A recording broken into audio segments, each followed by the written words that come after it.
Brought to you by the community of certified B corporations.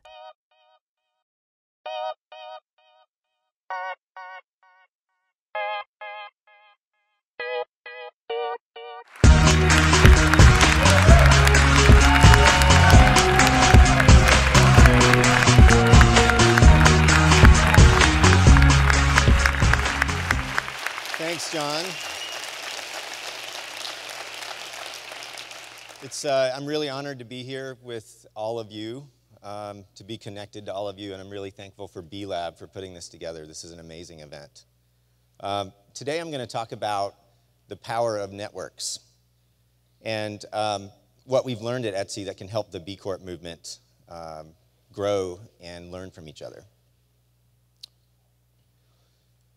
So at Etsy, we've been in business for about 9 years. John gave a lot of those numbers.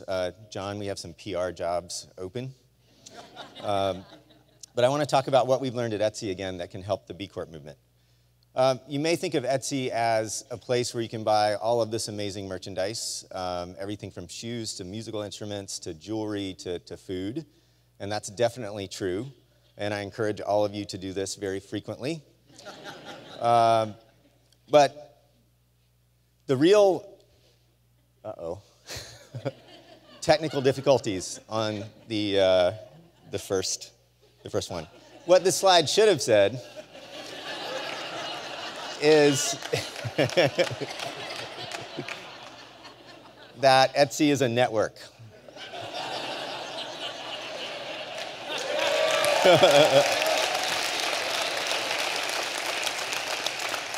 The show must go on. And the speakers who come after me, you can thank me for being first. So Etsy is a network. We're a network of buyers and sellers. As John mentioned, there are 1 million sellers on the platform. There are actually about 45 million what we call members. These are people who are sellers or buyers, so it's a huge network of people. It's also a network that exists on the ground in communities all around the world. We have groups called Etsy teams, and you see 4 of them here, but there are about 10,000 of them around the world. And these are groups of Etsy sellers who meet together offline and support each other in their communities. And as you can see in the first 2, Baltimore and Austin, Matt Stinchcomb meets with them very frequently, if you know Matt. So again, Etsy is a network, and what can we learn from Etsy as a network that can help all of us work together to be greater than just the sum of our parts? So I have an engineering background, and I went back to a little bit of network theory. And there's this idea in networks called network effects. And if you work on the internet, you hear about this a lot. It really kind of originated in telecommunications, in the telecommunications world. The idea is that as you add a node to a network, it becomes more and more valuable. So as you see here, if you have 2 phones, you can only make 1 connection. If you have 5 phones, you can make 10 connections. If you have 12 phones, you can make 66 connections. So the value of the network grows as exponentially as you add individual pieces to the network. But networks didn't just happen when telecommunications took off in the 20th century. We've always had networks. And if you look at this program from the March on Washington in 1963, the thing that stands out to me when I think about networks is that you have religious organizations, you have civic organizations, you have labor organizations all coming together, in this case in 1963, to march on Washington for jobs and freedom. And of course, this is the event where Martin Luther King gave his famous "I Have a Dream" speech. But it's not all large organizations, and I think this is really important. Etsy, in the world of B Corps, is a pretty large company. We have about 600 employees. It's the small and the large working together. So in the case of the March on Washington, it wasn't just the AFL-CIO or the NAACP. It was also what you see here, the Manhattan Bronx Postal Workers Union, getting on the buses, joining the larger groups. And the outcome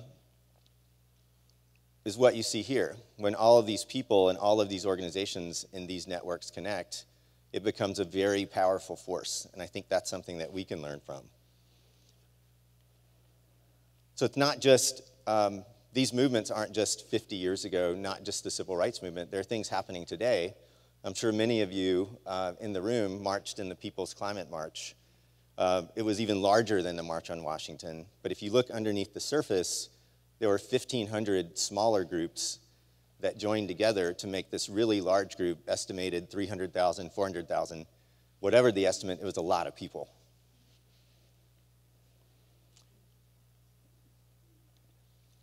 So in this movement, we're really organizing not so much around civil rights, not around climate change, although those are things that I think that are important to all of us. We're organized around the idea that business should be a source for social good and a driver of social good. So what do we need to do when we think about networks to really join forces and promote that idea? And the first one is to reframe the idea of business. You're all free to hiss at this slide. So, okay, I hissed for you. So this is, what you see here is known as the Friedman Doctrine. It was established in Milton Friedman's book, 1962, Capitalism and Freedom. And he wrote about it again in the New York Times in 1970. And as I read this story in the Times from 1970 from Friedman, in which he quotes himself, which is the ultimate arrogant act,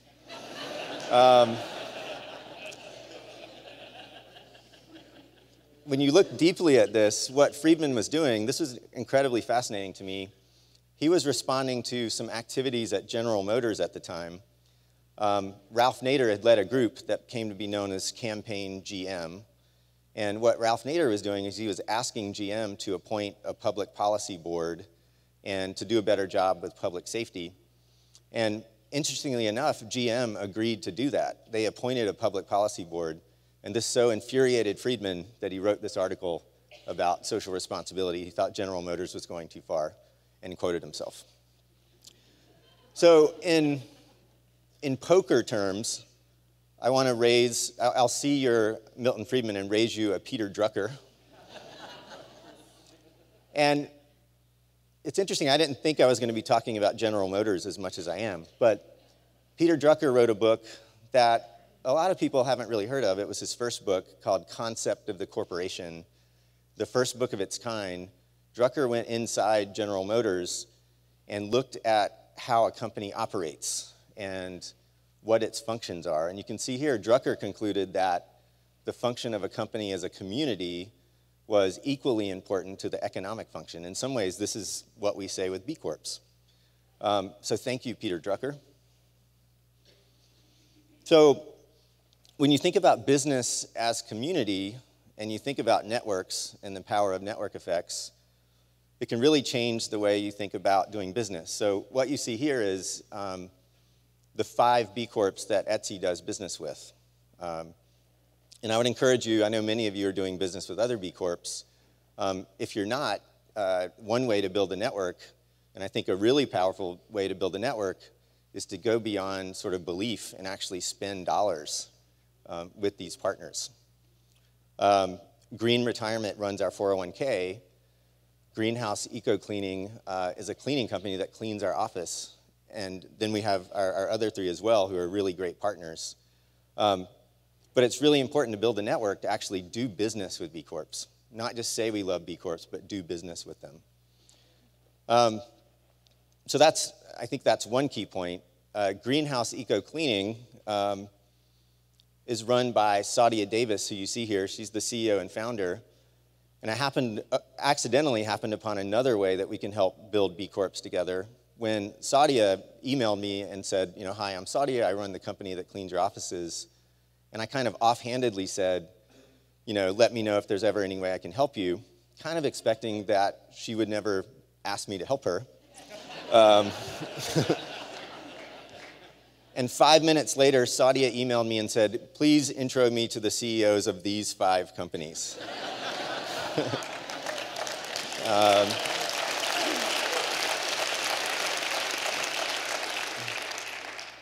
And so I did.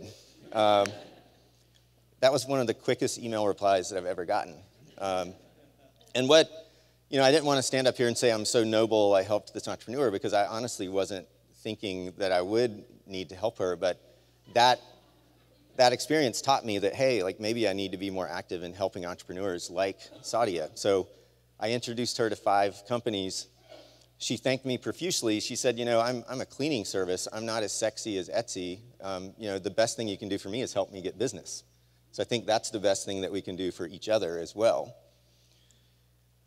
So when you look at the whole global world of B Corps and actually did the real math on this, we talked about network effects and 12 phones equaling 66 connections.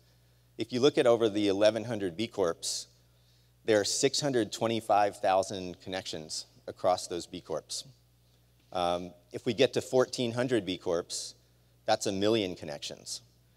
So when you think about the companies that you can do business with and you think about the people you can make introductions to, it's an enormous force. This is a number larger than the March on Washington, larger than the Climate March, and it's available to us today. So I wanted to inspire you, but I also wanted to give everyone a homework assignment. And that homework assignment is really simple and a challenge. That is to do business with at least 5 B Corps, 10, 15, 20 is even better, and to make 5 intros to a B Corp entrepreneur who you admire and who you like to work with. If we do that, we take this drop, these individual drops, and we turn the B Corp movement into a vast ocean. Thank you. Be the change.